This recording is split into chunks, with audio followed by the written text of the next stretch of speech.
तो कैसे हो दोस्तों, उम्मीद करता हूँ सब अच्छे होंगे। मैं हूँ चौधरी बिलाल और आपका ज्ञान आपकी सफलता चैनल पर आपका स्वागत है। जी हाँ, आज हम आपको एक ऐसा वाकया बताएंगे जो कि मेरा हर वीडियो में कुछ न कुछ वाकया आपको बताने का होता है।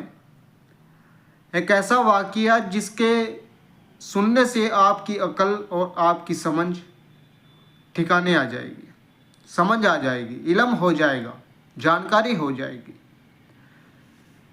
एक मुस्कान नाम की लड़की जो कि कानपुर के अंदर, जिसकी उम्र 16 साल थी, वो लड़की 16 साल की लड़की स्कूली प्रेम प्रसंग के चलते एक विनोद नाम के एक लड़के के साथ फरार हो गई। आखिरकार कुछ समय के बाद, 2 या 3 महीने के बाद, उस लड़की को गिरफ्तार किया गया और गिरफ्तार करने के बाद उस लड़के को जेल भेज दिया गया क्योंकि नाबालिग का केस सामने आया था। आखिरकार कुछ महीनों के बाद, फिर से 5 या 6 महीनों के बाद, वो लड़की फिर से कोई बहाना लेकर बाजार जाने का, वो लड़की मुस्कान नाम की उसी विनोद नाम के लड़के के साथ फिर से फरार हो गई। आखिरकार अब की बार वो सालों रहे मगर उनका अब की बार कोई पता न चल सका।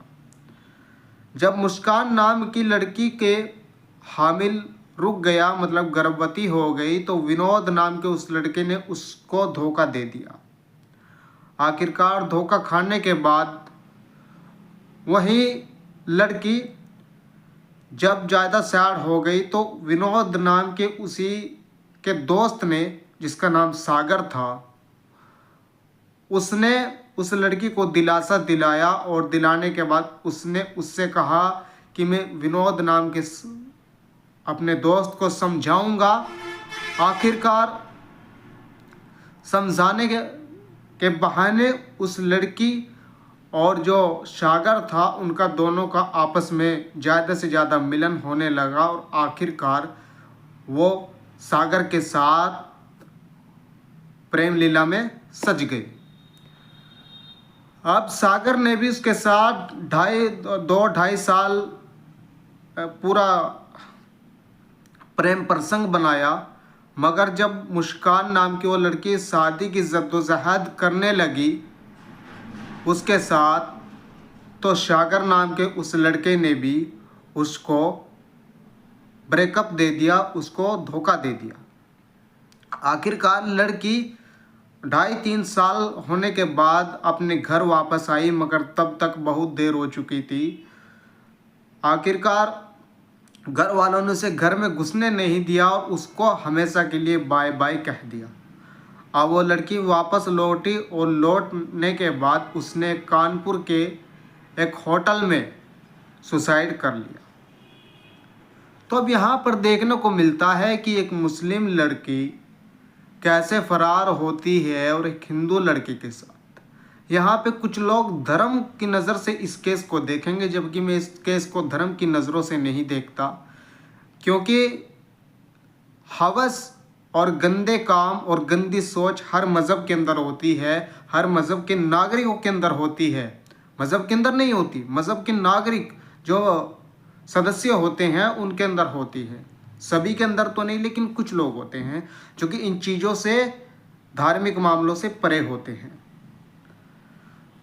लेकिन एक हवस है, एक गंदी सोच है, और आखिरकार इस गंदी सोच को लेकर वो घर से भागी। भागने के बाद उसने अपने परिवार को छोड़ा, उसने अपने तमाम रिश्तों को छोड़ा, किसके लिए? एक लड़कों के लिए, और शादी का ख्वाब देखा, मगर शादी का ख्वाब उसने उस लड़के के साथ देखा, जबकि उसके घर वालों ने उसकी ना जाने कितनी फ़िक्र होती, और फ़िक्र होने के बाद वो उससे भी अच्छा लड़का शायद वो देख लेते और सम्मान के साथ उसे विदा कर लेते। लेकिन बस एक दिमाग में जो एक नफ्स के अंदर, एक जिगर के अंदर एक प्रेम प्रसंग और किसी लड़का या लड़की की चाहत होती है, उसमें आदमी पागल हो जाता है और ऐसा काम वो कर लेता है जो कि उसने नहीं करना चाहिए।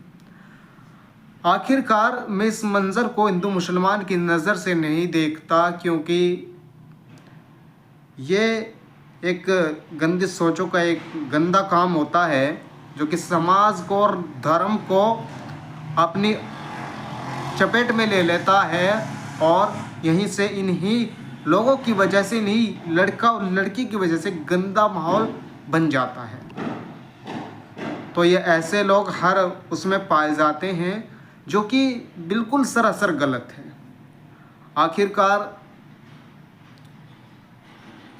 धर्म तो बाद में आएगा, लेकिन पहले जब उन लोगों ने यही नहीं सोचा कि जिस परिवार को, जिस जीवन को, जो जीवन तुम ईश्वर ने दिया, जो परिवार तुम ईश्वर ने दिया, उसको छोड़कर, इतने रिश्तों को त्याग कर छोड़कर आप घर से भाग रहे हैं, या तुम अपनी इज्जत और तौहीन और अपनी परिवार की तमाम सामान सम्मान को मिट्टी में मिला रहे हैं और ये काम करने जा रहे हैं, तो इससे मिला क्या? आखिरकार मोड़ कहाँ पे आया? सुसाइड पे आ गया। तो ऐसा ही होता है, लड़का भी सुसाइड कर लेता है, लड़की भी सुसाइड कर लेता है, लेकिन सुसाइड करने से, अपनी आत्महत्या करने से मिलता क्या है? क्या मिलेगा? कुछ नहीं। समाज में एक तौहीन मिलेगी, बेइज्जती मिलेगी, और ईश्वर के यहाँ भी हिसाब किताब होगा। पूछा जाएगा कि तुमने ऐसा क्यों किया। तो ये सोचने वाली बात है। ये जो है हमेशा प्यार के नाम पर ये कुछ नहीं है। हमेशा जो भी अपनी इज्जत को संभालो, आगे बढ़ो, अपनी पढ़ाई पर ध्यान दो, अपने फोकस पर ध्यान दो, अपने सपनों को सजाओ। बस यही ज़िंदगी का एक सबसे बड़ा सपना है। ये प्यार व्यार में आकर जो है अपने जीवन को बर्बाद मत करो। अपनी पढ़ाई को बर्बाद कर लेते हो, अपने खानदान के पैसे को बर्बाद कर लेते हो। तो ये ऐसे लोग हर जगह पाए जाते हैं। इन लोगों के चक्कर में ना पड़ो और ना खुद चक्कर में पड़ो। तो हमेशा खुश रहो और अपने ईश्वर की, अपनी सेहत पर ध्यान दो, अपने ईश्वर की पूजा करो। इसी में भलाई है, बाकी और कुछ नहीं। किताबें पढ़ो अच्छी सोच के लिए, महान पुरुषों की बायोग्राफी पढ़ो। तो बाकी इन सब गंदी बातों से दूर रहो। मेरा तो कहने का मकसद यही है। तो मिलते हैं आपको अगली वीडियो में। तब तक के लिए आपको अच्छी लगी होगी, वीडियो को सब्सक्राइब ज़रूर करें, इंस्टाग्राम को भी हमारे फॉलो करें, और मिलते हैं आपको अगली वीडियो में। तब तक के लिए जय हिंद।